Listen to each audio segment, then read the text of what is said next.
Hello बच्चों। Mind map series चल रही थी हमारी। नेक्स्ट चैप्टर आ जाता है हमारे पास इलेक्ट्रोकेमिस्ट्री। इलेक्ट्रोकेमिस्ट्री के अंदर फर्स्ट पार्ट जो आता है हमारे पास इलेक्ट्रोकेमिकल सेल, जिसमें हमारे पास लेफ्ट साइड जो है हमारे पास उधर ऑक्सीडेशन होता है, एनोड बोलते हैं, और नेगेटिव होती है।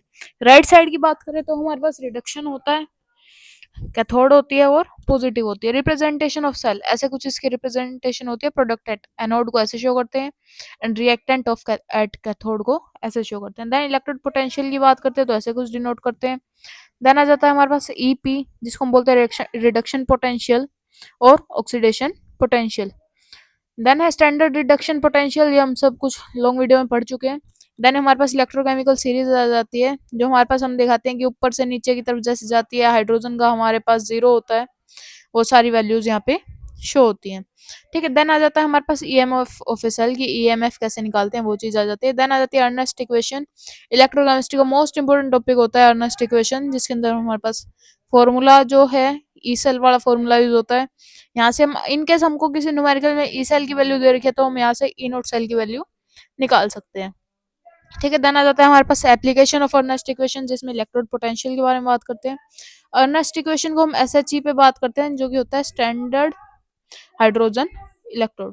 ठीक है। जिसके अंदर एसएचई हाइड्रोजन के लिए बात करते हैं और वैल्यू हमारे पास क्या होती है, 0 हो जाती है। कंसंट्रेशन सेल्स की बात करते हैं तो ऐसे कुछ सेल को शो करते हैं और हमारे पास अर्नेस्ट इक्वेशन का जो फॉर्मूला था वो शो करते हैं। ईएमएफ, जिसके अंदर के सी और डेल जी के केस में हम जब हम बात करते हैं change in Gibbs free energy. Then E naught cell के लिए फॉर्मूला दे रखा है एंड स्पॉन्टेनियस और नॉन स्पॉन्टेनियस के केस में क्या होता है, वो सब चीजें यहाँ पे शो कर रखी है। देन हम इसके बाद बात करते हैं इलेक्ट्रोलाइटिक सेल।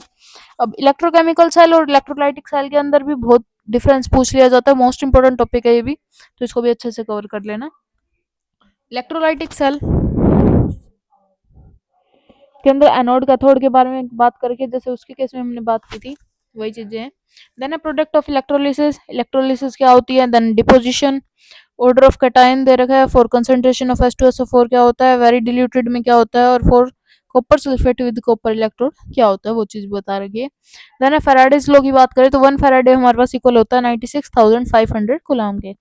देन आ जाता है हमारे पास इलेक्ट्रोलाइटिक कंडक्शन, जिसके अंदर क्या होता है हमारे पास रेजिस्टेंस इक्वल है हमारे पास rho L upon A, conductance 1 upon R, conductivity 1 upon rho. Then जो हमारे पास यूनिट ऑफ आर होती है ओम होती है, रो की ओम मीटर होती है, कुलाम की पर ओम होती है, जिसको मो भी बोल सकते हैं, और के हमारे पास पर ओम पर मीटर होती है।